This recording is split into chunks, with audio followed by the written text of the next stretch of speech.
Okay, we're seeing all these videos around the internet. Is it illegal or legal to live in an RV or a tiny house, a trailer? What's the law? What's the real law and why? First off, an RV and a tiny home are two totally different animals, okay? When it comes to living in your RV, the new thing with HUD is... HUD? HUD, yeah. And they're trying... It's not even HUD that's doing it. It's the Manufactured Housing Consensus Committee, or MHCC. So are they trying to screw us? Like, are they trying to screw us over so... No. They're trying to decipher the difference between a manufactured home and an RV. Okay? That's it? That's it. So why is everybody all uptight about this? And they're going crazy over the internet, and they're emailing us and texting us and hundreds of things. What's going on? Has it ever been legal to live in your RV? Think back. It has nothing to do with this one change that they're making. These guys are breaking the law. Everybody's breaking the law that lived in their RV for the last 10 years? If you live in an RV park, you're not breaking the law. Oh, okay, so you can live in an RV park. There are certain stipulations that go into it. If you're living in an RV park and you're bouncing from park to park to park, hey, basically nobody's going to bother you. If you're a bouncer, it's cool. Nobody's going to bother you. But if you start to... you get a piece of land and you hook up your RV out there and you live out there, that's where it gets to be a little tricky with certain laws and things. But those are governed by the city and the province that you're in. The government wants some cash flow.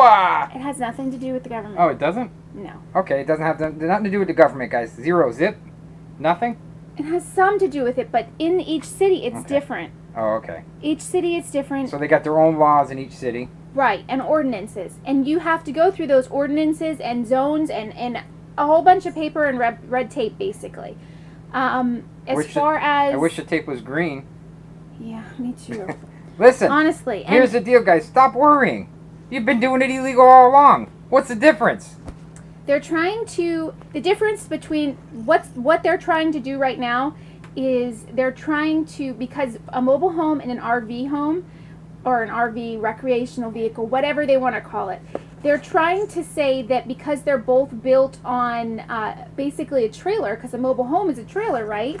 But it's built on two separate foundations, or a single wide is built on one trailer base, whatever. So they got tires, in other words. They're trying to say, no, we have tires too. Well, a trailer has tires and we have tires, same deal. This is exactly why they're proposing this. See, they're arguing a trailer, a mobile home, and an RV both have rubber underneath. But their building standards are totally different.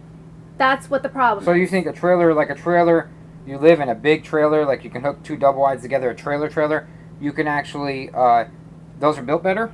There's different building standards that they have to follow. So they want those built better than RVs? Because RVs are totally, you're not supposed to be full-time in a minimalized. No. What they're saying, I wrote this all down, so I have to go here. Okay. So HUD is changing... They're allowing them to put that in there, okay? So because what's happening is people are buying RVs and they're thinking it's a mobile home, okay? So the mobile home manufacturers are kind of upset about that. And I would kind of be upset about it too, honestly. Because being in an RV and living in this, you could see the difference in quality, honestly. We went and looked at double homes and manufactured homes and things like that. Yeah, they're a lot better. They're totally different. You knock on the wall... you can't hear it in the next room. Right. I mean, they're built pretty solid. Right. And they're also on a permanent foundation. Well, in a hurricane, I'd rather be in a mobile home. I'd rather be in nothing in a house. But in a hurricane, I'd rather be in a mobile home trailer, huge type, than an RV. If I had to take a direct hit, you know what I mean? I'd rather be in, well, of course, we'd rather be in a brick house or concrete. But if you had the chance, if you had to be and you had no other ways of getting around it and you were stuck, I'd rather be not in an RV and in a trailer. I'd rather be in a trailer. It's made better, guys. It's different ways that it's made, and also they're trying to decipher the difference between a mobile home and an RV. And they're saying that an RV is a recreational vehicle as one built on a vehicular structure. Used for vacations. Yes, used for vacations. It is I guess it's not self-propelled. I was looking. So this is a recreational vehicle, okay? The one that we're in is a recreational vehicle because it's not self-propelled. Right. If we had a Class A, I don't know what the hell that would be, honestly. I have no idea because it is self-propelled by a motor. Yeah, they make it very confusing, guys. It is very confusing, but basically the two important things you need to remember. I don't even think An RV has nothing to do with a tiny home. So if you are building a tiny home and you're worried about that stuff, basically I found a lot of information on tinyhousebuild.com. Tinyhousebuild.com. And he does a really good job of explaining things, especially for the tiny house perspective. With the tiny houses, there's, like I said, codes and red tape and paper and all kinds of stuff. Plus, the tiny home community has a different set of requirements that they have to follow. Different, guys. You got to read the law. It's different. So if you're in an RV right now and you're thinking, if you have a brick and stick house and you're thinking about going full time in an RV, can you do it?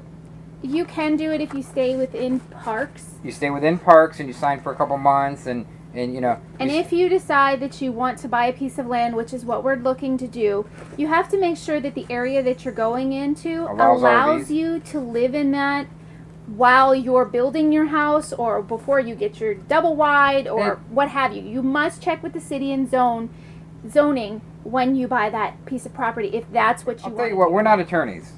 We're not attorneys. These the are advice not we're giving you is just things that I found we did research on. And I did a little bit of research. This is what I feel. This is what I'm getting from the proposed laws. I could be totally wrong. If I'm totally wrong, write it down in the comments yeah, we love below. comments. Let us know. Did we tell you guys how much we enjoy you giving your feedback? Whether it's negative or positive. I read that every night. She reads it. We read it and we comment get back with people. So leave a comment and basically it's just what we found. Exactly.